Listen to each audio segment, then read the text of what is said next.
भक्तों, आप सभी को ज्येष्ठ पूर्णिमा की हार्दिक शुभकामनाएं। इस वीडियो के जरिए हम जानेंगे कि साल 2025 में ज्येष्ठ पूर्णिमा किस दिन पड़ेगी, व्रत कब किया जाएगा, स्नान और दान किस दिन होंगे, इनका शुभ समय क्या रहेगा, पूजा का मुहूर्त कब है, पूर्णिमा तिथि कब शुरू और समाप्त होगी, राहुकाल का समय क्या रहेगा और चंद्रमा के दर्शन किस समय होंगे, व्रत कैसे रखा जाए, सत्यनारायण भगवान की पूजा कैसे की जाए, इस दिन क्या करें और किन बातों से बचना चाहिए, व्रत का पारण कब और कैसे करना है।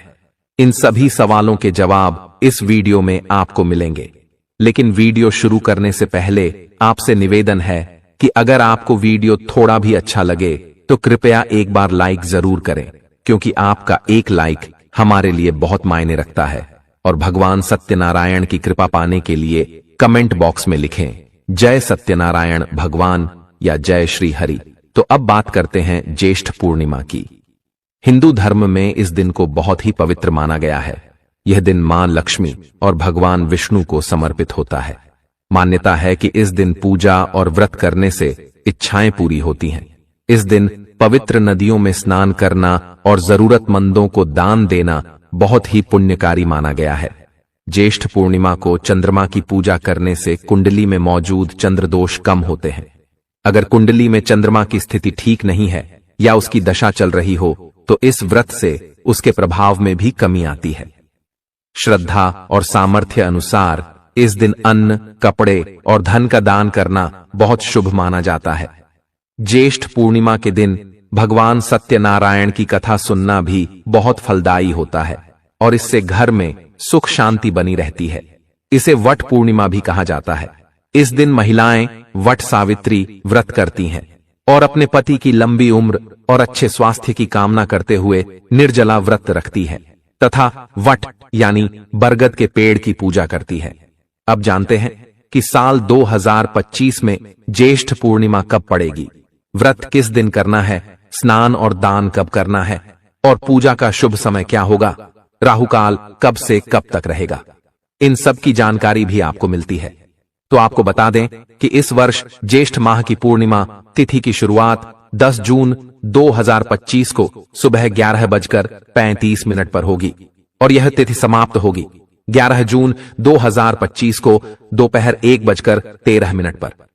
इस आधार पर इस साल ज्येष्ठ पूर्णिमा का व्रत 10 जून 2025 को मंगलवार के दिन रखा जाएगा और इसी दिन वट पूर्णिमा व्रत भी मनाया जाएगा, जबकि स्नान और दान की पूर्णिमा 11 जून 2025 बुधवार को पड़ेगी। अब बात करें पूजा के शुभ समय की, तो 10 जून को पूजा का अच्छा समय सुबह 8:52 से दोपहर 2:05 तक रहेगा। इसी दिन अभिजीत मुहूर्त सुबह 11:53 से दोपहर 12:49 तक होगा। इस दिन सूर्योदय का समय सुबह 5:23 रहेगा और चंद्रमा का उदय शाम 6:45 पर होगा। वहीं राहुकाल दोपहर 3:50 से शाम 5:34 तक रहेगा। भक्तों, राहुकाल में पूजा पाठ करने से बचना चाहिए। अब बात करते हैं स्नान और दान के शुभ समय की। आपको बता दें कि ब्रह्म मुहूर्त में स्नान करना सबसे शुभ माना गया है और 11 जून को ब्रह्म मुहूर्त सुबह 4:02 से है, 4:42 तक रहेगा। चलिए अब जानते हैं कि ज्येष्ठ पूर्णिमा के दिन किन बातों से बचना चाहिए। इस दिन भूलकर भी मांसाहारी या तामसिक चीजों का सेवन नहीं करना चाहिए। बाल और नाखून नहीं काटने चाहिए। किसी से झगड़ा, विवाद या अपशब्द बोलने से बचें। साथ ही नशा और जुआ जैसे कार्य भी इस दिन नहीं करने चाहिए। इस दिन काले कपड़े पहनने से भी बचना चाहिए, क्योंकि यह नकारात्मक ऊर्जा को आकर्षित कर सकता है और आपके कामकाज या व्यापार पर गलत असर डाल सकता है। दान या पूजा के समय भी काले रंग के सामान का उपयोग ना करें, क्योंकि इससे चंद्रमा की स्थिति कमजोर हो सकती है और राहु का असर बढ़ सकता है। भक्तों, पूर्णिमा के दिन 2 तरह से व्रत किया जाता है। कुछ लोग दिन भर व्रत रखने के बाद शाम को चंद्रमा को अर्घ्य देकर व्रत खोलते हैं और कुछ लोग भगवान सत्यनारायण के नाम पर व्रत करते हैं। सत्यनारायण व्रत में सुबह स्नान आदि के बाद भगवान की पूजा की जाती है, उनकी कथा सुनाई जाती है और फिर उन्हें भोग लगाकर अपराह्न या सायंकाल में व्रत खोला जाता है। दोनों व्रतों की विधि लगभग एक जैसी होती है और पूजा की सामग्री भी एक ही रहती है। चंद्रमा की पूजा की विधि भी इसी में सम्मिलित होती है। भक्तों, पूर्णिमा के दिन आपको सूर्योदय से पहले उठना चाहिए। अगर संभव हो तो गंगा स्नान करें और अगर न कर सकें तो घर पर ही गंगा जल से स्नान करके उसी फल की प्राप्ति कर सकते हैं। इसके लिए पहले स्नान वाली बाल्टी को अच्छी तरह धो लें, उसमें थोड़ा सा गंगा जल डालें और फिर उसमें शुद्ध जल भरें। स्नान करते समय हर हर गंगे का उच्चारण करें। स्नान के बाद साफ कपड़े पहने और अपने घर के मंदिर की सफाई करें। पूजा स्थल पर गंगा जल छिड़क कर उसे शुद्ध करें। सबसे पहले किसी शांत और साफ जगह पर पूर्व या उत्तर दिशा की ओर मुख करके बैठ जाएं। पूजा में लगने वाली सारी सामग्री पास में रख लें। अब जानते हैं कि पूजन में कौन कौन सी चीजें चाहिए होंगी। इसमें रोली, मौली, अक्षत, पान, सुपारी, लौंग, इलायची, धूप, दीपक, इत्र, जनेऊ, फूल, फूलों की माला, फल और मिठाई आदि शामिल करें। साथ ही दक्षिणा देना भी जरूरी होता है। जल के लिए एक लोटा रखें जिसमें थोड़ा सा गंगा जल डालें और फिर उसमें शुद्ध जल भर लें। सारी सामग्री एक जगह जमा करके आसन पर बैठ जाएं। फिर एक लकड़ी की चौकी या पाटा लें, उस पर पीले रंग का कपड़ा बिछाएं और भगवान का स्थान तय करें। जो भक्त सत्यनारायण भगवान की पूजा कर रहे हैं वे उनकी तस्वीर रखें और अगर चंद्रमा का व्रत कर रहे हैं तो भी भगवान सत्यनारायण या लक्ष्मी नारायण की तस्वीर या मूर्ति को रखें। अब सबसे पहले व्रत और पूजा का संकल्प लें। इसके लिए सीधे हाथ में थोड़ा जल, पुष्प, अक्षत और एक सिक्का लें। भगवान सत्यनारायण का ध्यान करें और अपना नाम, गोत्र, स्थान का नाम, मकान नंबर और शहर का नाम लेते हुए भगवान से प्रार्थना करें कि यह पूजा और व्रत बिना किसी बाधा के पूरा हो जाए। आप जो भी इच्छा रखते हैं वह भी भगवान से कहें। इसके बाद संकल्प की चीजें भगवान के चरणों में अर्पित करें। संकल्प करने के बाद पूजा की शुरुआत करें। सबसे पहले भगवान गणेश का ध्यान करें और फिर सत्यनारायण भगवान को स्मरण करें और निवेदन करें कि वे इस पूजा को स्वीकार करें। फिर भगवान को जल अर्पित करें। इसके बाद पंचामृत से स्नान कराएं। पंचामृत बनाने के लिए कच्चा दूध, दही, घी, शहद और शक्कर मिलाएं। यदि आपके पास धातु की मूर्ति है तो सीधे स्नान कराएं और अगर केवल तस्वीर है तो एक फूल लें और उसमें पंचामृत लगाकर भगवान को अर्पित करें। स्नान के बाद साफ जल से भी स्नान कराएं, यानी फिर से जल अर्पित करें। अब भगवान को वस्त्र के रूप में मौली का एक छोटा टुकड़ा अर्पित करें और जनेऊ चढ़ाएं। जनेऊ पर पहले रोली लगाकर तिलक करें, फिर शुद्ध घी का दीपक जलाएं और धूप दिखाएं। अब एक फूल या रुई में इत्र लगाकर भगवान को अर्पित करें। फिर रोली या चंदन का तिलक लगाएं, अक्षत चढ़ाएं और फूलों की माला भगवान को अर्पित करें। अब दीपक को बिना हाथ में उठाए हाथ से भगवान को दीप दिखाएं या फूल में धूप लगाकर उन्हें अर्पित करें। अंत में भगवान को भोग लगाएं जिसमें फल, मिठाई, मिश्री, बताशा और खासकर पंचामृत और पंजीरी जरूर रखें। साथ में तुलसी का पत्ता रखना न भूलें। भोग लगाने के बाद थोड़ा जल लेकर आचमन करें। फिर भगवान को पान के पत्ते पर 2 लौंग, 1 इलायची और 1 सुपारी रखकर अर्पित करें। इसके बाद अपनी श्रद्धा अनुसार भगवान को दक्षिणा अर्पित करें। फिर हाथ जोड़कर भगवान सत्यनारायण से प्रार्थना करें, हे प्रभु, हमारे इस व्रत और पूजा को स्वीकार करें। यदि कोई भूल हुई हो तो क्षमा करें। अपनी मन की इच्छा भी भगवान के सामने कहें। अब भगवान सत्यनारायण की कथा पढ़ें या ध्यान से सुनें। उसके बाद अगर संभव हो तो एक छोटा सा हवन करें। अब आरती करें और पूरे विधि विधान से पूजा को पूरा करें। फिर सभी लोगों को प्रसाद बांटें और अंत में स्वयं प्रसाद लें और फिर भोजन करें। ध्यान रहे कि पहले प्रसाद लें, उसके बाद ही भोजन करें। अब जानते हैं कि व्रत कब करना है और पूजा का शुभ समय क्या रहेगा, लेकिन उससे पहले समझ लेते हैं चंद्र अर्घ और पूजन की विधि। जब शाम को चंद्रमा उदय हो तब उसे अर्घ देना होता है। अर्घ देने के लिए एक लोटे में शुद्ध जल लें, उसमें थोड़ा कच्चा दूध मिलाएं, कुछ पुष्प डालें और थोड़े अक्षत भी मिलाएं। फिर यह जल चंद्रमा की ओर अर्पित करें और साथ ही ओम चंद्राय नमः मंत्र का जाप करते हुए अर्घ दें। अब धूप और दीप से चंद्रमा को पूजन करें और सफेद मिठाई का भोग लगाएं। फिर हाथ जोड़कर चंद्रदेव से अपने परिवार की सुख शांति और समृद्धि के लिए प्रार्थना करें। चंद्र पूजन के बाद आपका व्रत पूरा हो जाता है और अब आप व्रत का पारण करें। पहले प्रसाद ग्रहण करें और फिर फलाहार या सात्विक भोजन करें। पूर्णिमा के दिन चंद्रदेव से संबंधित चीजों का दान करना शुभ होता है। आज की इस वीडियो में आप लोगों को स्नान दान पूर्णिमा के दिन वह ऐसी कौन सी 5 गलतियां हैं जो आपको भूल कर भी नहीं करना चाहिए, एवं ज्येष्ठ पूर्णिमा के दिन आपको क्या खाना चाहिए और क्या नहीं खाना चाहिए जिससे परिवार में दोष न लगे। और इस ज्येष्ठ पूर्णिमा के दिन किए जाने वाले 4 से 5 विशेष उपाय भी बताऊंगा और आपको इस दिन किन किन बातों का ध्यान रखना है और इसी के साथ इस महीने आपको कौन से 5 काम करने से बचना चाहिए, ये सारी जानकारी हम आपको इस वीडियो में देंगे। इस वीडियो को देखने के बाद आपको कोई और वीडियो देखने की जरूरत नहीं पड़ेगी। तो चलिए दोस्तों, वीडियो में आगे बढ़ते हैं। अगर आप भी चाहते हैं कि जीवन भर माता रानी का आशीर्वाद आप पर सदैव बना रहे, तो वीडियो को लाइक करें, चैनल को सब्सक्राइब करें और कमेंट बॉक्स में जय माता लक्ष्मी, जय हरि विष्णु जरूर लिखें। साथ ही स्नान दान पूर्णिमा के इस अति पावन दिन में कुछ विशेष उपाय करके व्यक्ति अपने जन्म जन्मांतर में किए गए सभी पाप कर्मों से भी छुटकारा पा सकते हैं। अगर इस महीने आप भगवान की सच्चे मन से पूजा अर्चना करते हैं तो आपकी किस्मत रातों रात बदल जाएगी। लेकिन जितना इस महीने में माता भगवान विष्णु लक्ष्मी जी प्रसन्न होते हैं, उतना ही 5 काम करने से क्रोधित हो जाते हैं। धर्मशास्त्र में कुछ कार्यों को करने की मनाही होती है, जिसके बारे में शायद बहुत ही कम लोग यह बात जानते हैं कि हमारे जीवन में जो दुख तकलीफ आती है, जो मुसीबतें हमें आती हैं, वह हमारे ही द्वारा पिछले जन्म अथवा इस जन्म में किए गए पाप कर्मों का परिणाम है, जो हमसे जाने अनजाने में बने हैं। इसलिए भगवान ने हम मनुष्य के लिए स्नान दान पूर्णिमा के दिन सभी पाप कर्मों से निवृत्ति पाने के लिए ही बनाया है। इसीलिए इस विधि के लिए अपने परिवार, अपने बच्चों की तरक्की के लिए सभी लोगों को भगवान श्री हरि विष्णु एवं माता लक्ष्मी जी की सच्चे मन से पूजा अर्चना करनी चाहिए।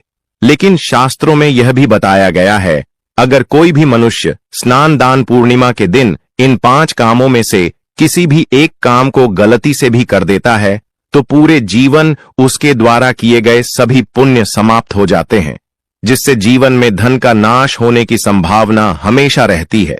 क्योंकि यह दिन श्री हरि विष्णु एवं माता लक्ष्मी जी का होता है और हर व्यक्ति के घर में लक्ष्मी जी का होना बहुत जरूरी होता है। क्योंकि आजकल बिना माता लक्ष्मी की कृपा से जीवन अत्यधिक कष्ट से भरा हो जाता है। इसी के साथ जानते हैं कि इस दिन आपको क्या करना चाहिए, क्या नहीं करना चाहिए। सबसे पहले तो चलिए भक्तों, आपका ज्यादा समय बर्बाद न करते हुए वीडियो को शुरू करते हैं। देखिए भक्तों, सबसे पहली बात तो यह कि स्नान दान पूर्णिमा के दिन भगवान आप पर प्रसन्न हो गए तो आप मान के चलिए कि आपके जीवन का कायाकल्प हो जाने से कोई नहीं रोक सकता है, एवं ऐसे व्यक्ति मरणोपरांत बैकुंठ धाम को प्राप्त होते हैं। शास्त्रों के अनुसार इस अत्यंत ही पुण्य एवं मंगलकारी दिन पर कुछ ऐसे कार्य हैं जिनको करना वर्जित बताया गया है। ऐसा करने से व्यक्ति को जीवन में कई तरह की परेशानियों का सामना करना पड़ता है और भगवान विष्णु की नाराजगी, माता लक्ष्मी की नाराजगी का भी सामना करना पड़ता है। आइए जानते हैं कि स्नान दान पूर्णिमा के इस अति पावन एवं पवित्र दिन पर कौन से कार्य हैं जिनको भूल कर भी नहीं करना चाहिए। तो दोस्तों, सबसे पहला कार्य जो है वह माता तुलसी से जुड़ा हुआ है। जी हां दोस्तों, पूर्णिमा के दिन महिलाएं भूलकर भी बाल खोलकर तुलसी मैया की पूजा ना करें, क्योंकि जो स्त्री बाल खोलकर भगवान की पूजा करती है उसे पुण्य की प्राप्ति नहीं होती। इसे उल्टा आपको दोष लगा सकता है, क्योंकि माता तुलसी भगवान विष्णु को अत्यधिक प्रिय है। भगवान विष्णु की पूजा में माता तुलसी के भोग के अलावा कोई और भोग स्वीकार नहीं करते हैं। इसके अलावा अगर आप तुलसी माता में जल अर्पित कर रहे हैं तो इस बात का ध्यान रखें कि जल आपको सूर्योदय से पहले एवं सूर्यास्त के बाद नहीं देना है, एवं शाम के समय में हर रोज तुलसी माता के सामने एक दीपक जरूर प्रज्वलित करें। चलिए जानते हैं दूसरी गलती के बारे में, जिससे कि हमें स्नान दान पूर्णिमा के दिन नहीं करना चाहिए।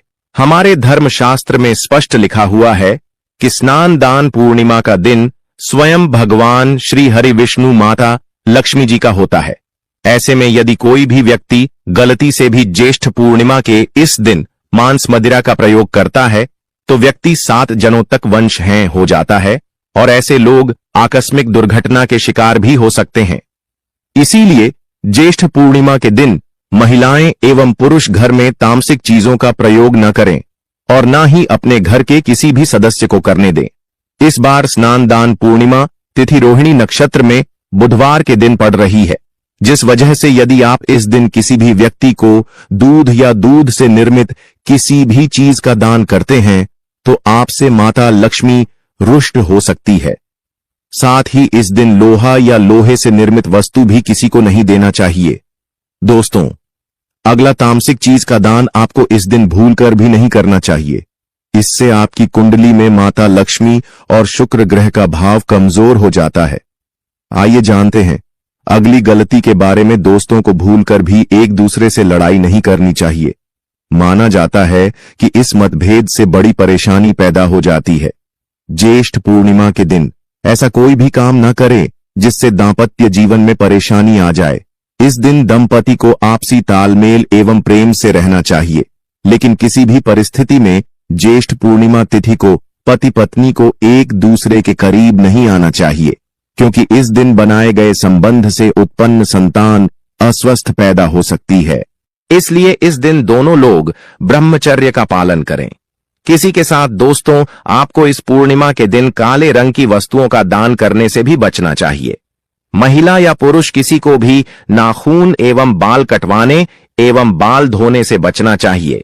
इस दिन बाल धोने से कुंडली में चंद्रमा का भाव कमजोर, जिस व्यक्ति के आर्थिक जीवन पर बहुत बुरा प्रभाव पड़ता है, लगातार हर पूर्णिमा पर बाल धोने से व्यक्ति कंगाल भी हो सकता है। चलिए दोस्तों, अब हम जानते हैं तीसरी गलती के बारे में, जिससे कि आपको इस स्नान दान पूर्णिमा के दिन भूलकर भी नहीं करनी चाहिए। तो देखिए दोस्तों, इस पूर्णिमा के दिन आपको अपना मन शांत रखना चाहिए। इस दिन किसी से भी लड़ाई झगड़ा या कल क्लेश नहीं करना चाहिए। ये आप यह उपाय पूर्ण श्रद्धा भाव से करें, सच्चे मन से करें। अगर आप इस उपाय को ऊपरी मन से करते हैं तो आपको कोई लाभ की प्राप्ति नहीं होगी, आपकी पूजा करने का कोई फल आपको नहीं मिलेगा। विष्णु भगवान का किसी भी रूप में पूजन मानव मात्र की समस्त मनोकामनाएं पूर्ण करता है। भगवान राम हालांकि स्वयं विष्णु भगवान के अवतार थे, लेकिन अपनी लीलाओं के चलते प्राणियों को सद्मार्ग दिखाने के लिए उन्होंने विष्णु भगवान के निमित्त इस व्रत को किया। विजय की इच्छा रखने वाला कोई भी मनुष्य इस व्रत को करके अनंत फल का भागी बनता है। चाहिए का मृत प्राणी मात्र को हर क्षेत्र में विजय की प्रदान करता है। चलिए, वक्त तो अब जान लेते हैं कि स्नान दान पूर्णिमा 2025 कब है। तिथि रविवार 8 जून 2025। पूर्णिमा तिथि प्रारंभ 7 जून 2025 को रात 9:11 रात से पूर्णिमा तिथि समाप्त। 8 जून 2025 को रात 7:56 अतः स्नान दान और व्रत का कार्य। 8 जून 2025 को प्रातःकाल करना श्रेष्ठ रहेगा। स्नान दान पूर्णिमा गंगा दशहरा की पूजा विधि द्वारा पूजा सामग्री: गंगा जल या पवित्र नदी का जल, सफेद फूल, अक्षत, रोली तुलसी दल, जल से भरा तांबे का लोटा, घी का दीपक, धूप बत्ती दान हेतु, जल घड़ा, पंखा, चावल, वस्त्र, छाता आदि पूजा विधि ऐड। प्रातःकाल ब्रह्म मुहूर्त में उठें और स्नान करें। यदि संभव हो तो गंगा या किसी पवित्र नदी में स्नान करें। 2 स्नान करते समय मंत्र बोलें: एयूएम गंगे च यमुने चैव गोदावरी सरस्वती नर्मदे सिंधु कावेरी जलस्मिन सन्निधिं कुरु। 3 गंगा माता या घर में कलश स्थापित कर उसकी पूजा करें।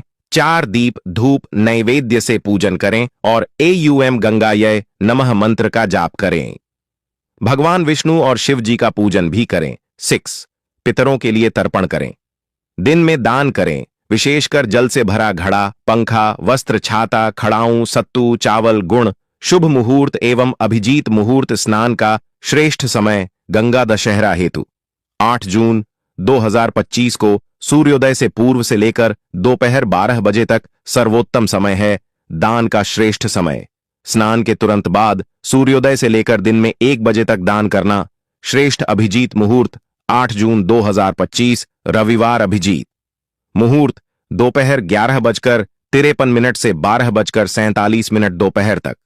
यह मुहूर्त किसी भी कार्य के लिए अत्यंत शुभ होता है।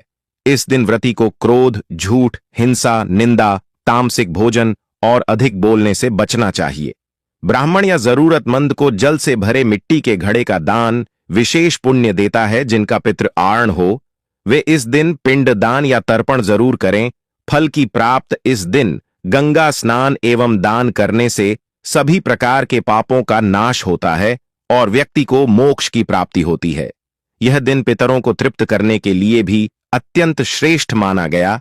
इसलिए तिथि समाप्त होने से पहले पहले आपको उपवास खोलें। व्रत खोलने से पहले जातक को भगवान विष्णु की आराधना करनी चाहिए। दोस्तों ही समाप्त हो जाता है और घर में सकारात्मक ऊर्जा का वास होता है। जिस घर में गाय होती है उसे घर से स्वयं वस्तु दोस्त और हमेशा के लिए समाप्त हो जाते हैं, क्योंकि गाय को माता लक्ष्मी का ही रूप माना गया है। गाय के शरीर पर 33 करोड़ देवी देवताओं का वास होता है, इसलिए ध्यान रखें।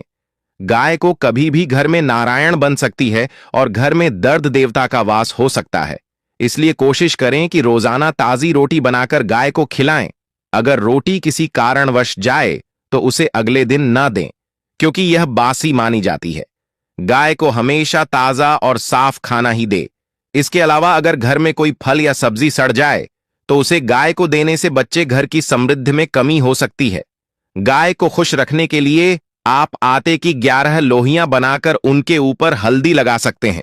ऐसा करने से आपके सारे काम आसान होंगे और जीवन में सुख समृद्धि आएगी। गाय के चरणों को स्पर्श करें, इससे आपके सभी दुख दूर हो सकते हैं।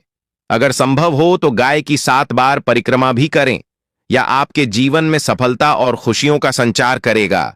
जब भी गाय को उसने हल्दी या थोड़ा घी डाल सकते हैं और रोटी को खाली ना दे, आपके जीवन में शुभ फलों की प्राप्ति का कारण बनेगा। गाय को ताजा रोटी खिलाना अगर करना आपके जीवन में, अगर आप इस चैनल पर नए हैं तो चैनल को सब्सक्राइब करके वीडियो को एक लाइक जरूर करें।